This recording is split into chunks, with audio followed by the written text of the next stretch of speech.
नमस्कार दोस्तों इस वीडियो के माध्यम से हम माल्थस की जनसंख्या वृद्धि के सिद्धांत को जानेंगे। जनसांख्यिकी के सर्वाधिक प्रसिद्ध सिद्धांतों के एक सिद्धांत अंग्रेज राजनीतिक अर्थशास्त्री थॉमस रॉबर्ट माल्थस, जिनका जन्म 1766 ईस्वी में हुआ था, के नाम से जुड़ा है।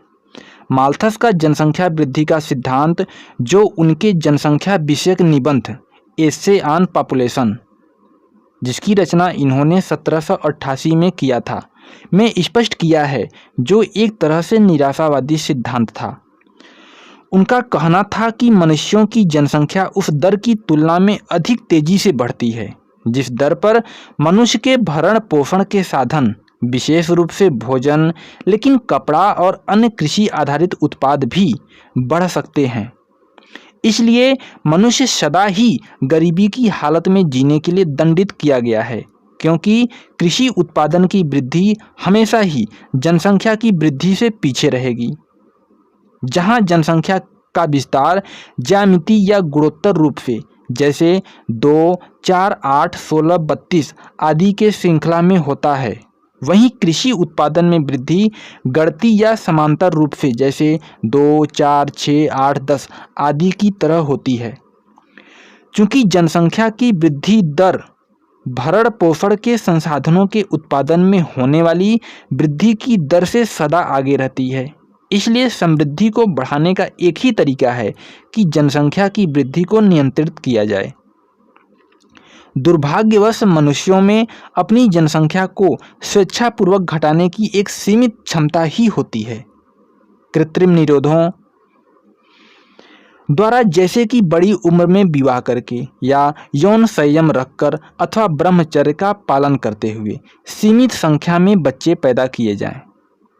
माल्थस का विश्वास था कि अकालों और बीमारियों के रूप में जनसंख्या वृद्धि को रोकने के लिए प्राकृतिक निरोध अनिवार्य होते हैं, क्योंकि वे ही खाद्य आपूर्ति और बढ़ती हुई जनसंख्या के बीच असंतुलन को रोकने के प्राकृतिक उपाय हैं।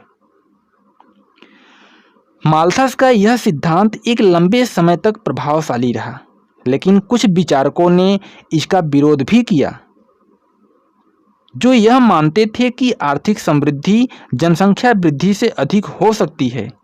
तथापि उनके सिद्धांत का सबसे प्रभावकारी खंडन यूरोपीय देशों के ऐतिहासिक अनुभव द्वारा प्रस्तुत किया गया। 19वीं शताब्दी के उत्तरार्ध में जनसंख्या वृद्धि का स्वरूप बदलने लगा और 20वीं शताब्दी के पहले चतुर्थांश के अंत तक यह परिवर्तन नाटकीय ढंग से हुआ।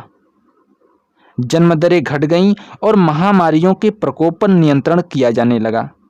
माल्थस की भविष्यवाणियां झूठी साबित कर दी गईं, क्योंकि जनसंख्या की तीव्र वृद्धि के बावजूद खाद्य उत्पादन और जीवन स्तर लगातार उन्नत होते गए।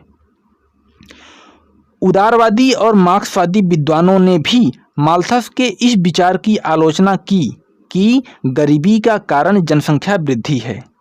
आलोचकों का कहना था कि गरीबी और भूखमरी जैसी समस्याएं जनसंख्या वृद्धि की बजाय आर्थिक संसाधनों के असमान वितरण के कारण होती है।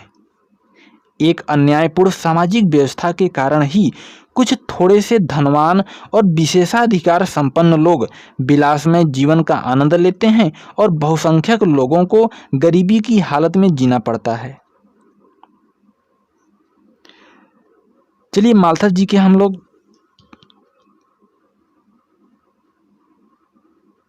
उस कथन को देख लेते हैं जो उन्होंने अपने एसे में इंगित किया था।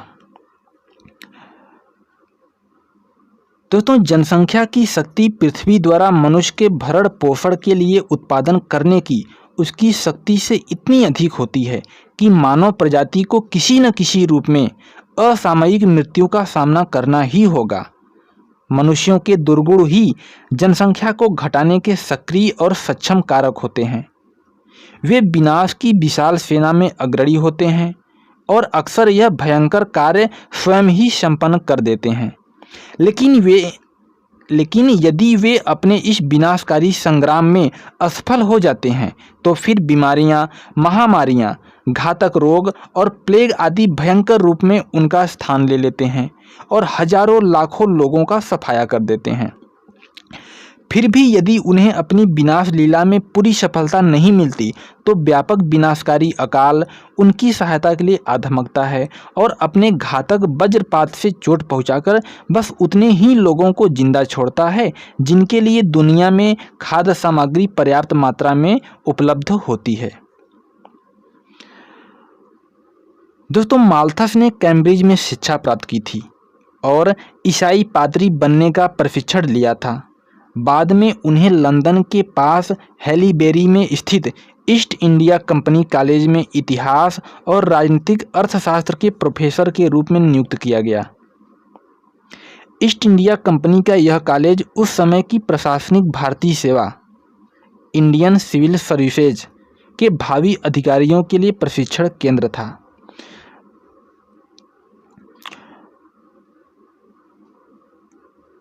दोस्तों, मुझे उम्मीद है आप लोगों को जनसंख्या वृद्धि के इस सिद्धांत के बारे में अच्छी तरह से समझ में आ गया होगा। चलिए मिलते हैं अगले वीडियो में, तब तक के लिए नमस्कार।